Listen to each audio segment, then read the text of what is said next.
Hey everybody, my name is Angus Wright, and I also go by Angus by Design. And this is a practice in which I read from a book. So the book I'm currently reading tonight's going to be part 7, Practice in the World. The book being Insight Meditation, the Practice of Freedom. And the author is Joseph Goldstein. And if you look up Joseph Goldstein, this was published in 1994.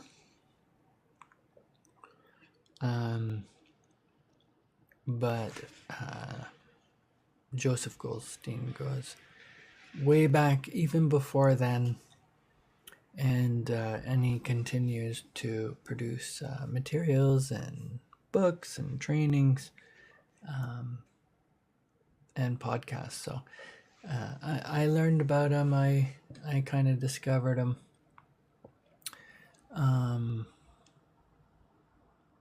when I was listening. Well, I still listen to the lectures and the teachings at ramdas.org. He's part of that network, and and so I have the book now. And then the other part of the practice is that I like to, so I read, for reflection, for mindfulness cultivation, and then I like to pull a card from the deck I chose for this practice is the Gaia Oracle, and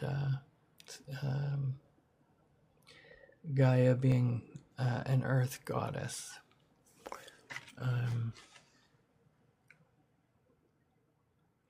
And that's Greek. So I just like it for reflection. I like to kind of use two different points. And then, this is just something that I practice, and I try to keep it in under an hour so that I can repost it. And then I also download it and I re-upload it to my YouTube, because I kind of like to listen to it. And sometimes when I'm in my thoughts or my feelings, the sound of my own voice is soothing to me too. So it's one of my things. Anyway, so starting in with part 7, practice in the world. If you want to add to your practice, if you're in a place where you can get a little bit more comfortable, the invitation is to kind of adjust your posture so you're 1 or 2% more comfortable, just as an act of self-love. Also, you can check in with how you're breathing, so just kind of not really forcing it, not really overthinking it, just kind of seeing if you can observe yourself and how you're breathing. So those are just a couple of options. So staying present. How can we remain present and mindful when we move from a meditation sitting or a meditation retreat to our other activities in the world, making that crucial transition from awareness on the cushion to awareness of daily activities fundamentally affects our freedom? Practicing mindfulness of the body is one of the easiest ways to stay present in daily life. This mode of awareness works so well that the Buddha devoted many teachings to it. He said that mindfulness of the body leads to nirvana, to freedom, to the unconditioned. So, though this practice is very simple, it is in no way trivial or superficial. So our body is quite obvious as an object of attention, not subtle, like thoughts or emotions. We can stay aware of the body easily, but only if we remember to do so. The remembering is difficult, not the awareness.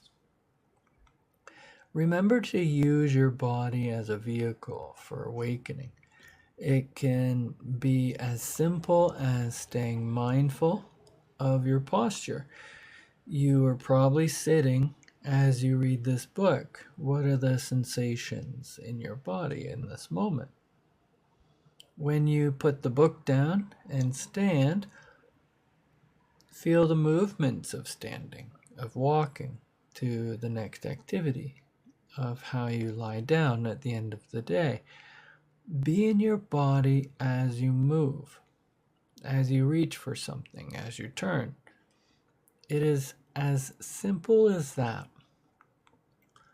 Staying present in the body is one reason that walking meditation has been so helpful to my own practice. After doing it for thousands of hours over many years, it actually becomes quite natural to feel the movement of my feet and legs as I walk. That habitual presence with the sensations of walking grounds my awareness in other parts of everyday life. You do not have to practice walking meditation or any other mindfulness of the body for hundreds or thousands of hours to feel the benefit. Just patiently practice feeling what is there, and the body is always there until it becomes second nature to know even the small movements you make. So if you are reaching for something, you are doing it anyway. There is nothing extra you have to do. Simply notice the reaching. You are moving. Can you train yourself to be there, to feel it? It is very simple. Practice again and again, bringing your attention back to your body. This basic effort, which paradoxically is a relaxing back into the moment, gives us the key to expanding our awareness from the times of formal meditation to living mindfully in the world. Do not underestimate the power that comes to you from feeling the simple movements of your body throughout the day. Another way to develop a strong investigative mind outside of sitting practice and meditation retreats is to pay particular attention when your experience becomes intense or difficult. Some of our most incisive moments of opening and insight can come at times of difficulty. Physical pain, illness, emotional turmoil, danger. Any of those moments of heightened experience that come to us all.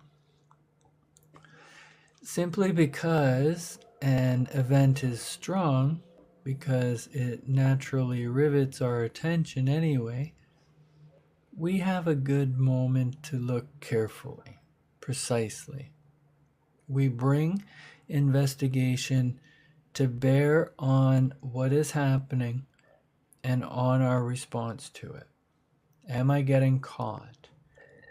How am I getting hooked? What is skillful means in this situation? Where can I open more or let be?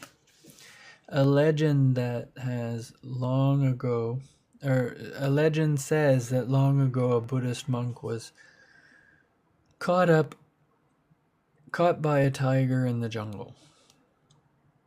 His fellow monks were unable to help him physically, but from a distance they yelled encouragement to him. Stay aware, pay attention. It is said that in the extraordinary intensity of being mauled, pulled down, and eaten, this monk attained all the stages of enlightenment in rapid succession before he died. I do not particularly recommend that you go into the jungle looking for hungry tigers in order to advance quickly on the path. All too often, in one form or another, the tigers come to us. Then it is simply a question of whether we will use them to spiritual advantage or not. If we do not, we may condition ourselves more deeply in habitual patterns that keep us in bondage.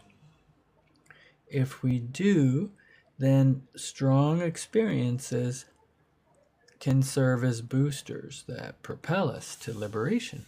Yeah, that's good. Glad to hear that. Just reading from The Practice of Freedom, Insight Meditation by Joseph Goldstein. It talks about being the fruit of some 20 years experience. Now that would have been in 1994, so add many moons. And then I'll pull a card. Next is wisdom and love. So wisdom and love are two great wings of Dharma. Whether we are in the swirl of a busy life or in the deep, still silence of retreat, a clear mind and an open heart are the paramount forces we cultivate as both the means and the end of our path.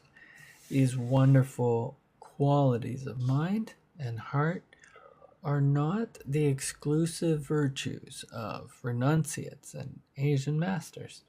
They are universal powers, and they show up in the most unlikely places. In some ways, an active layperson's life provides us with continual opportunities for not only cultivating, but also manifesting wisdom and love. One of my first meditation teachers, whom I have mentioned before in these pages, brought love and wisdom together in the most remarkable way. Dipa Ma, an extraordinary woman who lived and taught in Calcutta, was born early in the century and died in 1989. Following the custom of her place and time, she was married at a very young age, around 14, and had 3 children. Then, quite suddenly, her husband and 2 of her children died, leaving her in overwhelming grief. She became so debilitated by grief that she was bedridden for several years. At the time of her husband's and children's deaths, Dipa Ma was living in Burma, where her husband had been in the civil service. After years of disability and decline, she realized that unless she did something to heal her mind and heart, she would surely die. So she went to one of the many Buddhist monasteries in Burma and began meditation practice. Although Dipa Ma's body was small and wasted, she possessed a heart and mind of great strength and power. Within a very short time, she attained both high stages of enlightenment and unusually deep powers of concentration. Dipama's spiritual attainments were quite extraordinary, but what most characterized her life after she began practice was profound simplicity of her being. Out of this simplicity came the most beautiful integration of the wisdom of emptiness, the fullness of love, and the stillness of unshakable peace. Once when Dipama was asked what was in her mind, she replied, concentration, loving kindness, and peace, that is all. In this statement, you can see integration at work. The peace came from uprooting defilements, those qualities of greed, hatred, and ignorance that cause turbulence and torment in our minds. Uprooting these defilements came from mindfulness. Dipama often used the loving kindness practice to develop deep states of concentration, and then used deep concentration to develop insight and wisdom through the power of mindfulness. So within Dipama, all these qualities cultivated and practiced fed into one another. Loving kindness fed into insight. Insight then became a basis for freedom from defilements, and this allowed her mind to become more concentrated, making the power of loving kindness even stronger. It was beautiful to see. In Dipama's presence, one felt that love and wisdom had become one. Dipama has been an important model for me and others because she carried on her powerful practice very much in the world as householder, mother, and grandmother. She never relaxed her effort to attain the final goal, though she made that effort in an open, loving, and generous way.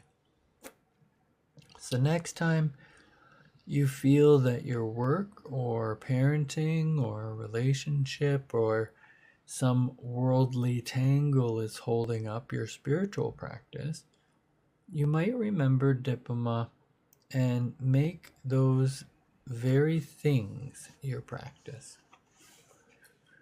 All right, and the next section is loving kindness.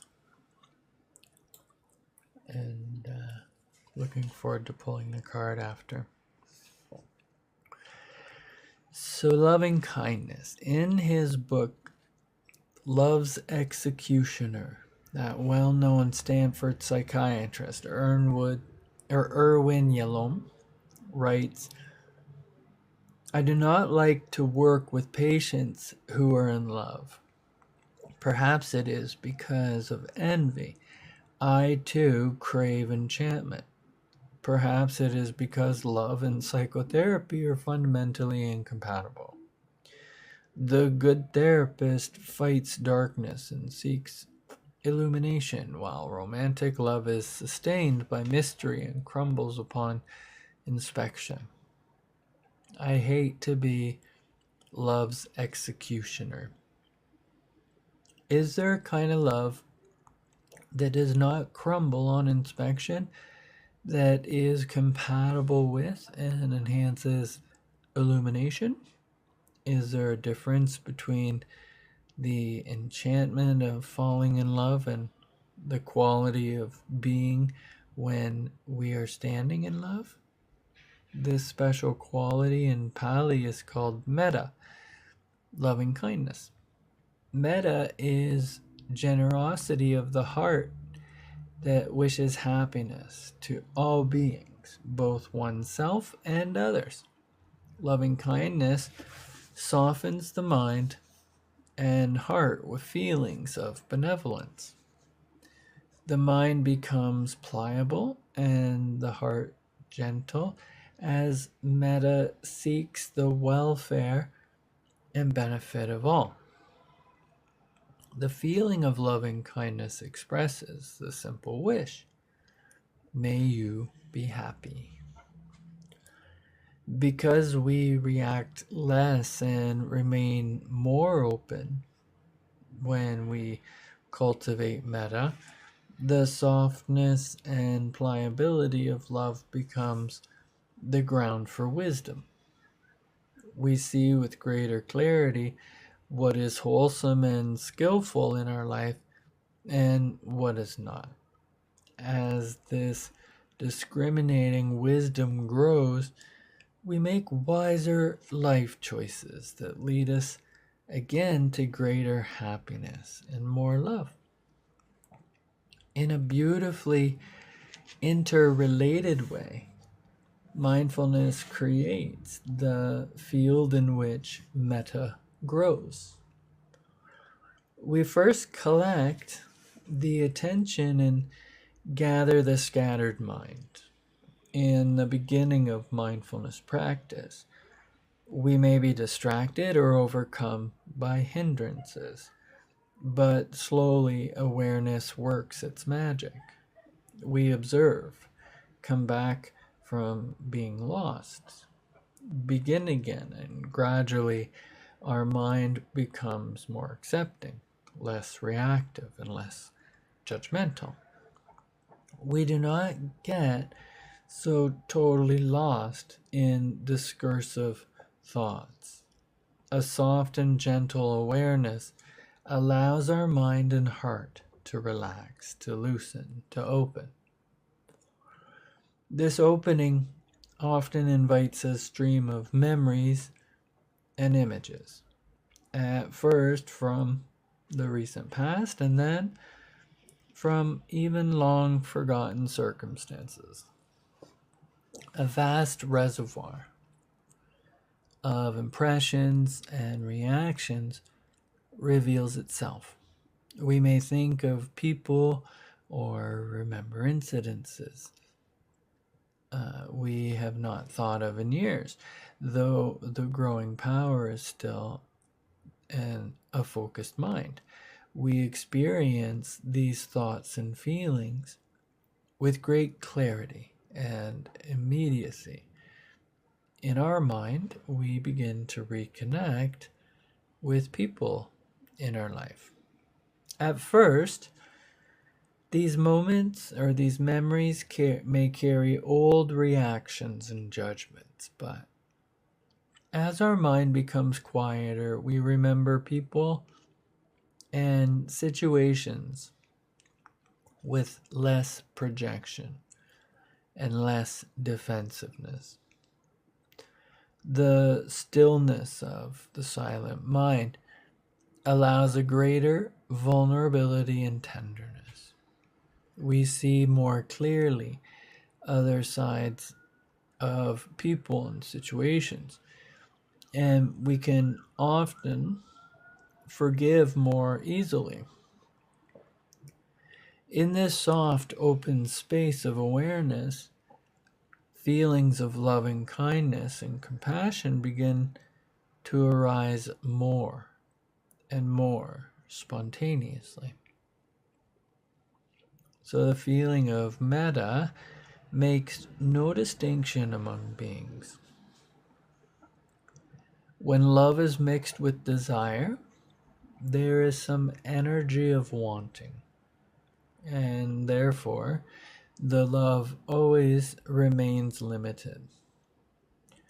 We may desire one or two or perhaps three people, but I think there has never been desire for all beings in the world.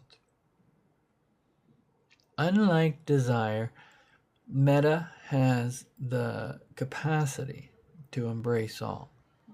No one lies outside its sphere. People with this feeling of love are always blessing. Be happy, be healthy, live in safety, be free. Because loving kindness comes from the generosity of our heart and does not depend on conditions or people being a certain way, it does not change easily into ill will. There are many stories of Roken, the hermit monk and poet of 18th century Japan, that illustrate this non-discrimination. So one of them tells of a thief going to Roken's little hut and stealing his few possessions. When Roken returned and saw what had happened, he wrote this haiku: "The thief left it behind, the moon at the window." How would we be in the same situation? The power of Buddha's teachings come from the repeated reminder that love and wisdom are qualities, not simply to admire in others, but also to practice and to develop in ourself. Thich Nhat Hanh, the Vietnamese meditation master, poet, and peace activist, wrote, "Practicing Buddhism is a clever way to enjoy life. Happiness is available. Please help yourself to it." How can we help ourselves to love? Focusing on the good qualities in people, both ourselves and others, causes the feeling of metta to arise. We are all a package of different qualities. When we do not see the good in a person and concentrate instead on what we do not like, then it becomes easy for ill will, anger, judgment, and even hatred to arise. We are all a package of different qualities. When we do not see the good in a person and concentrate instead on what we do not like, then it becomes easy for ill will, anger, judgment, and even hatred to arise. We do not pretend that unwholesome qualities are absent. Rather, we can see and understand them without our mind dwelling on those characteristics. Everyone has at least one good quality. When we seek out this good quality in a person, then a feeling of loving regard grows quite naturally. At first, this way of relating to people may seem artificial or contrived, but over time, loving kindness becomes our natural way of living. Metta also grows from feelings of gratitude. In a striking commentary on human relationships, the Buddha said two things are remarkably rare in the world: people who benefit others and people who feel gratitude. We have all been helped by others in so many ways. To reflect on the good things that different people have done for us nurtures the feelings of genuine gratitude and love. Another way to strengthen metta is through loving kindness meditation. This practice is very simple. Sit comfortably.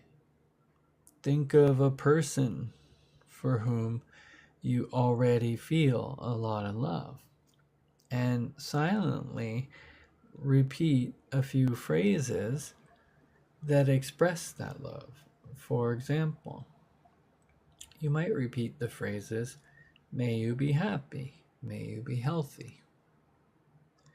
May you live in safety. May you be free." Let the mind rest a few moments in the meaning and feeling of each phrase as you hold the person in mind. Then go on to the next phrase. As you practice this meditation, gradually the feeling of metta grows strong. You can then bring to mind a good friend, a neutral person, and even someone with whom you have experienced difficulty, what is traditionally called an enemy.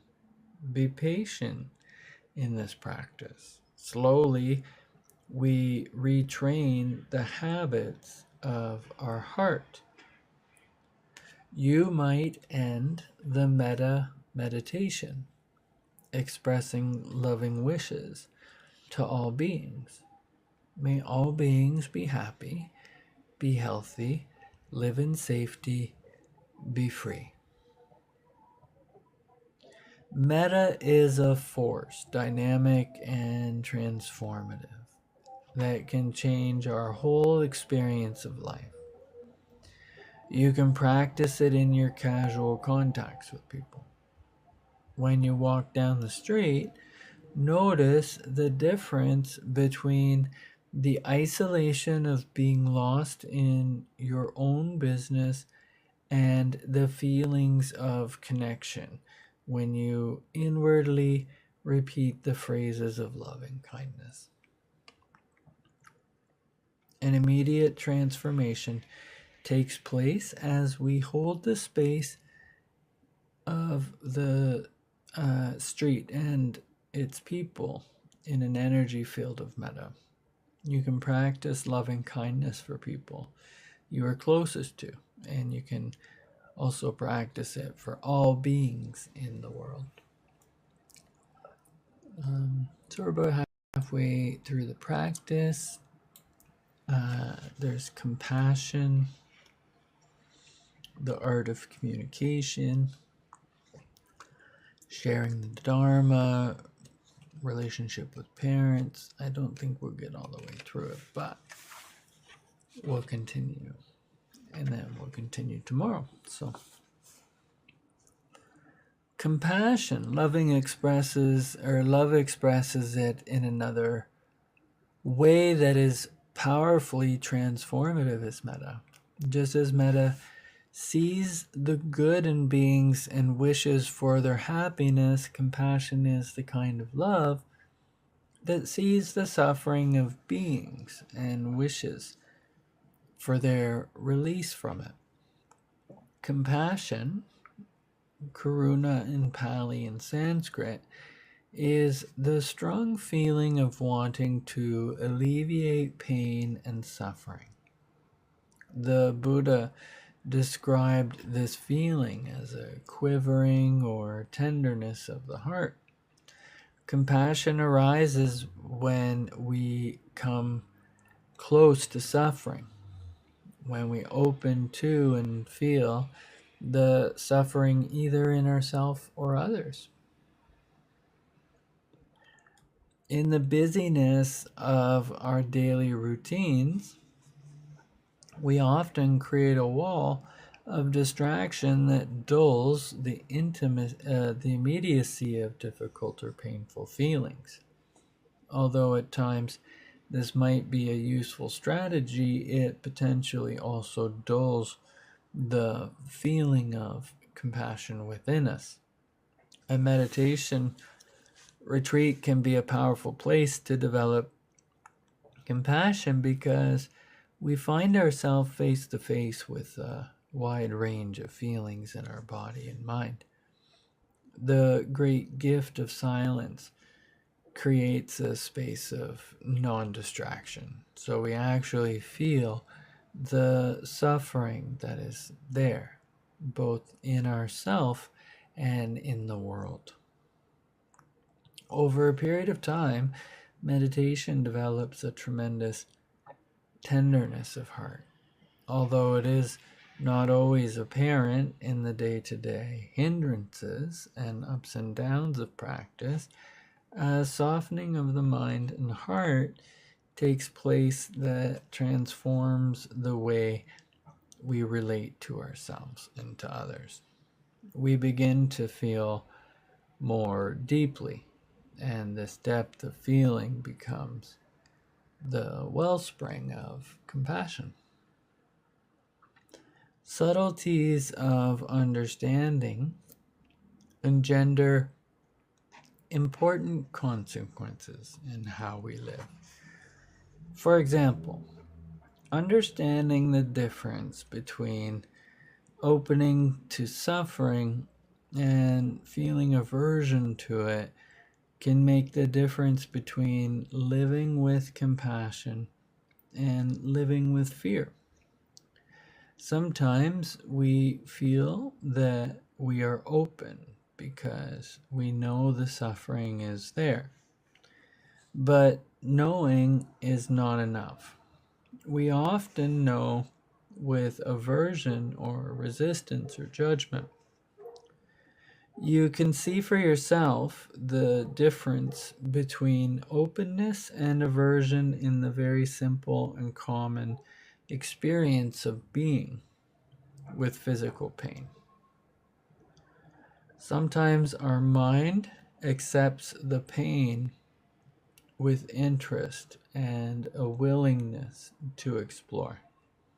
At other times, we tighten or turn away in aversion to the painful feeling. These are two very different states.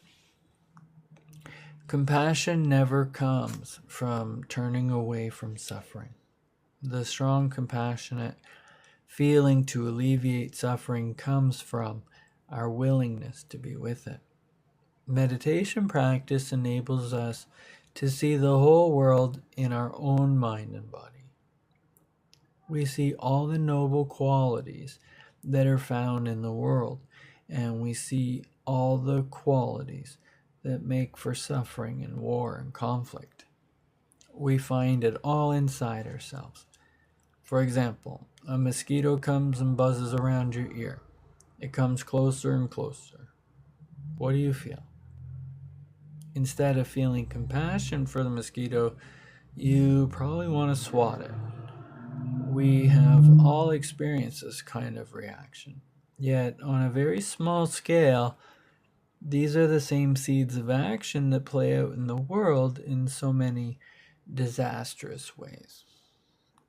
We encounter something that we do not like, something unpleasant, something threatening, and we want to do away with it. For us, the swat is a simple movement of the hand.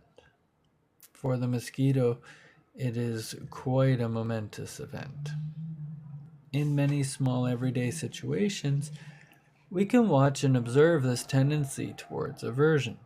If we do not see it, if we delude ourselves that we do not have those feelings, then we have no chance at all of freeing ourselves from their grip. We then just act them out unconsciously in our lives. The mosquito buzzes. Can we hear the sound?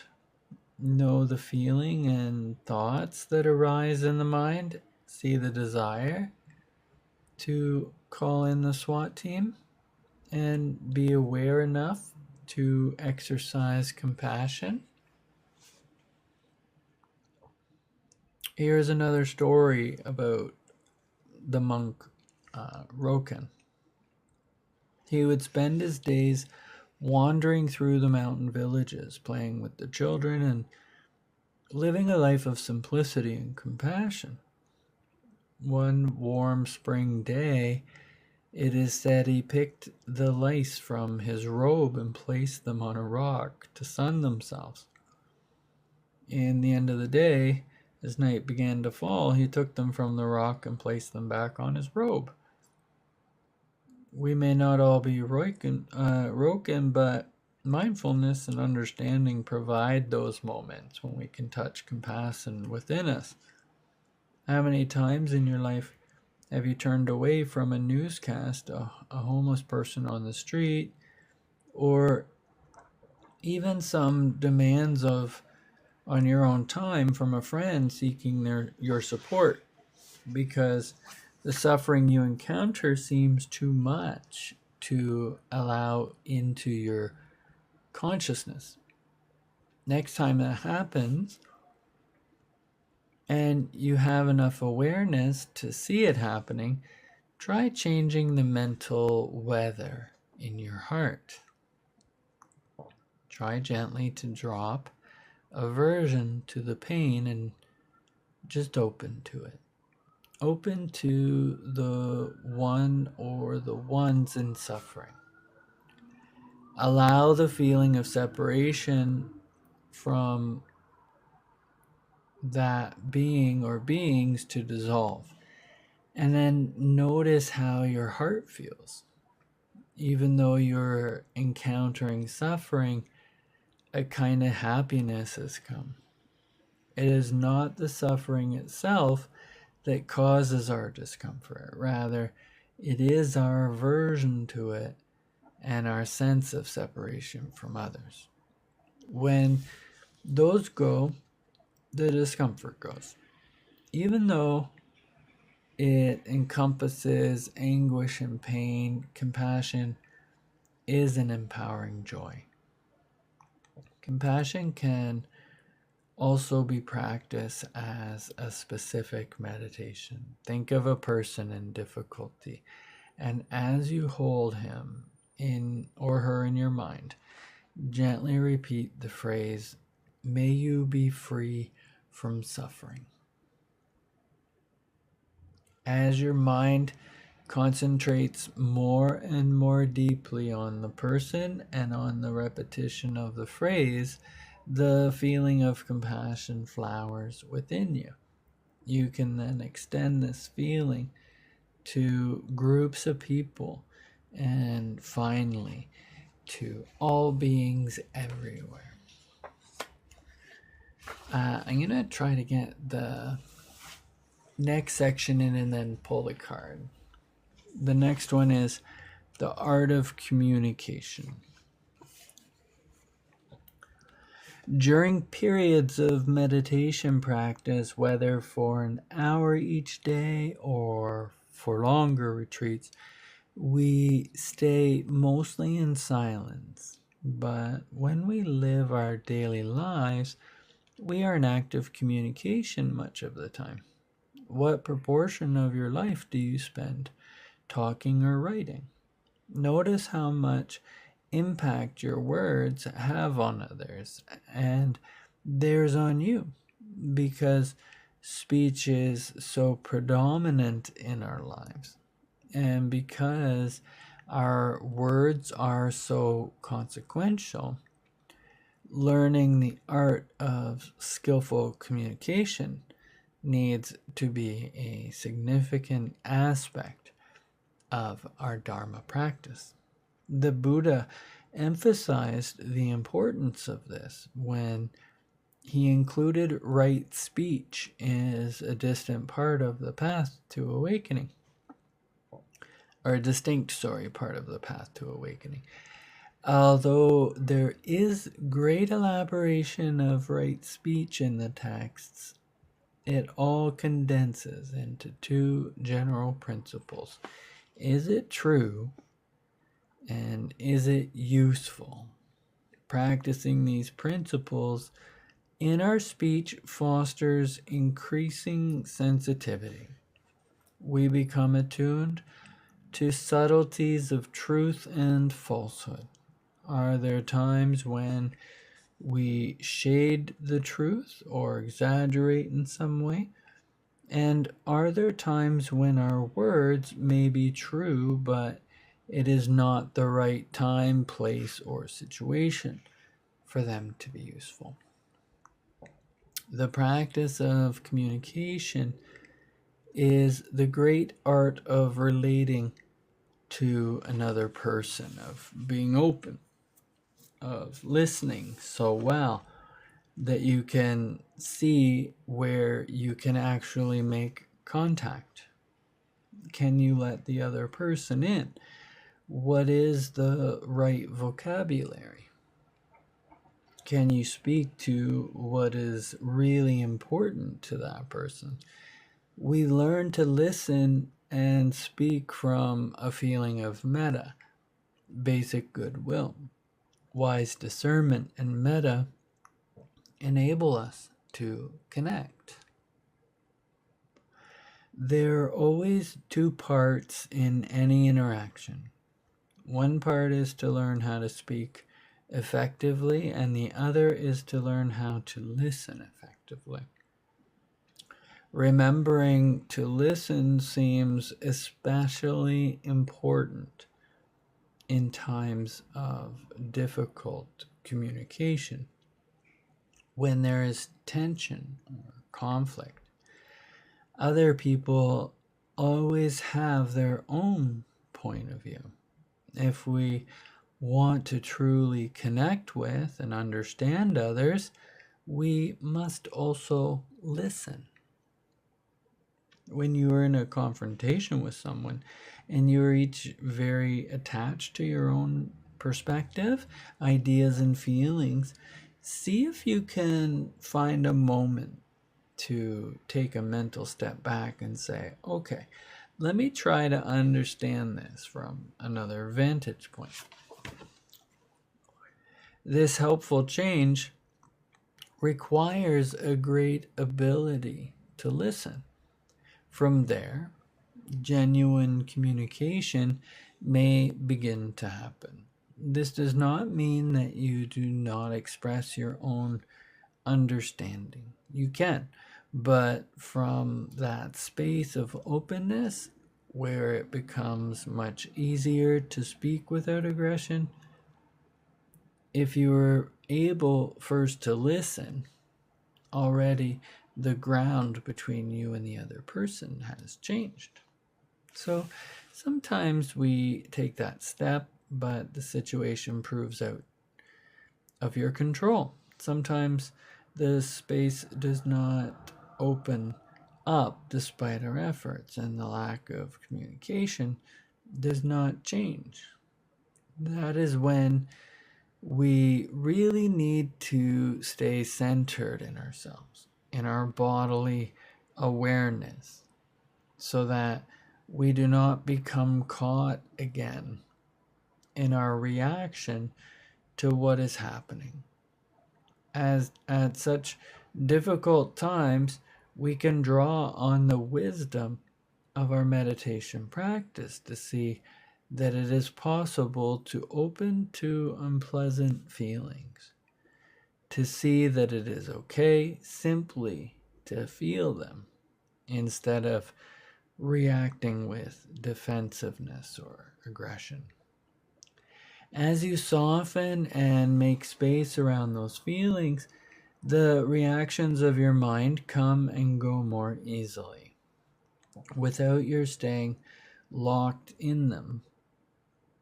This skill takes a lot of practice. If you have not practiced it before, in the midst of an intense communication, you will at first find it difficult to do. So our job in practice is to look at how we relate to our feelings. Anger comes, annoyance comes, fear comes, both in sitting and in our daily communication. these feelings come?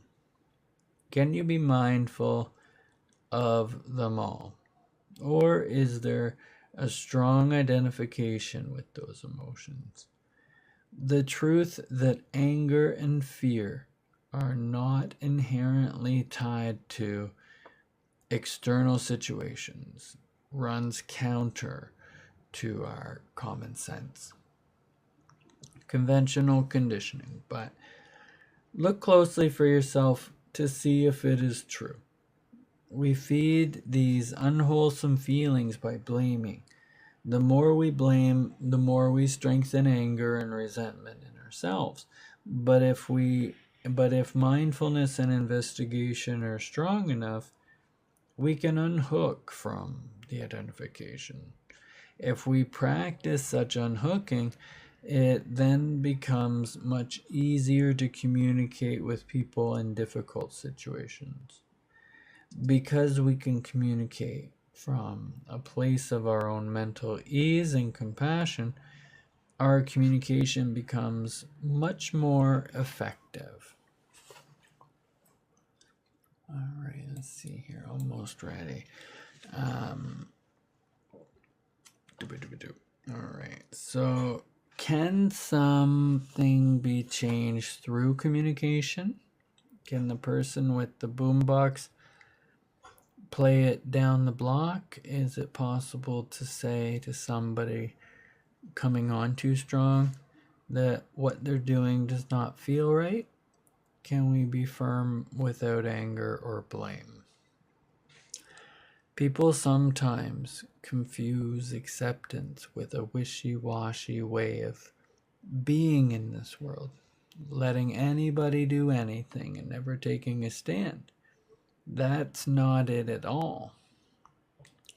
Acceptance means taking responsibility for our own mind states. With mindfulness, it is possible to take a strong stand, to initiate effective communication, yet do it without getting caught in reactive judgments. The energy with which we communicate is the key. So up next is sharing the Dharma, relationship with parents, right livelihood, on reading texts, humor, training for death, etc., etc. Again, it's the book is Insight Meditation, The Practice of Freedom by Joseph Goldstein. He's the co-founder of the Insight Meditation Society in Barre, Massachusetts. And so the practice has just been reading the book and then pulling a card. Ouch, my arm. I got a couple shots the other day. So I'm going to pull a card from this. It's the Gaia Oracle Guidebook by Tony Carmine Salerno. And we had about 85 people go through thinking about, what the book was, what we just covered. Looking at, of course, the art of communication and what does wisdom and love mean. And the stories, of course, were interesting.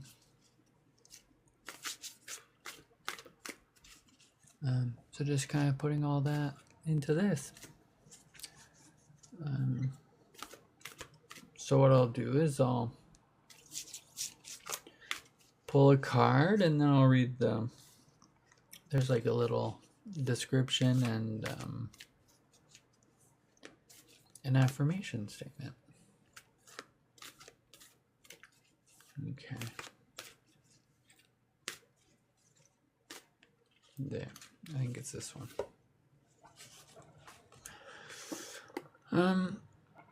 So this says loss.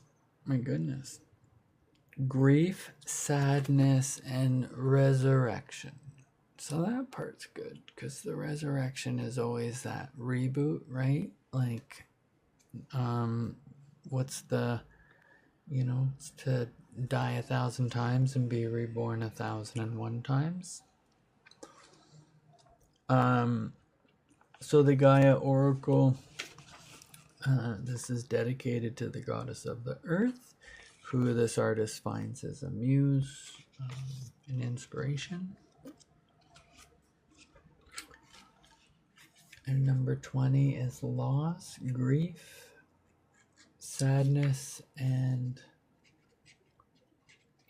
resurrection.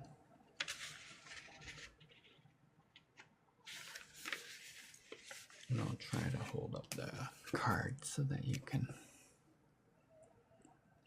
in case there are references there. So grief, sadness, resurrection. This card signifies a loss or disappointment of some kind. Perhaps a hope or dream that you had, it now seems destined to fail.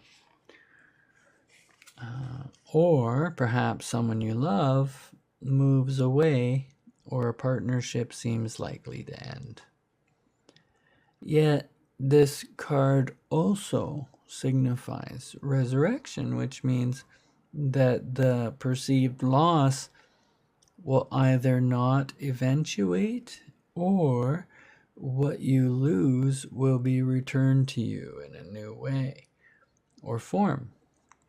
Gaia, the Earth Mother, oversees this whole event, feeling her love guidance this very moment. She's here for you, and she'll never leave you, for Gaia and you are one eternally. So the wheels of life keep turning. Life is never still, yet every transformation turns the wheel a little closer to the starting point. And once this point is reached, a new cycle begins and the journey continues. There's no end without a new beginning. And then the affirmation is, nothing is missing. Things simply change form. My life is forever transforming to ever greater love. The earth and I are one. I am forever protected and guided by love. Spiritually, there is neither beginning nor end. There just is. All right. So that's been the practice. I'm Angus, right? I also go by Angus by Design. And there's about 2 minutes left, but one of the things that I'll say, I really love, so ramdas.org, it's the teachings and lectures of Ram Dass, and it's sort of like a practice for Maharaji, and a practice for loving kindness in community. But this is a group of tools and people and resources that actually were part of bringing Eastern understanding and culture to the West for people like me, and people who look like me, and people who had never been able to visit places around the world. So the beauty is, in 2026, is that the whole world is really a melting pot, and because of technology, because of transportation, because of commerce, and really because of how many people are on the planet now. There's so many new and different ways to access things and to learn and to really be able to be our unique self at the same time. So I appreciate everybody. If you resonate with this, then check me out another time, and I look forward to it. Take care.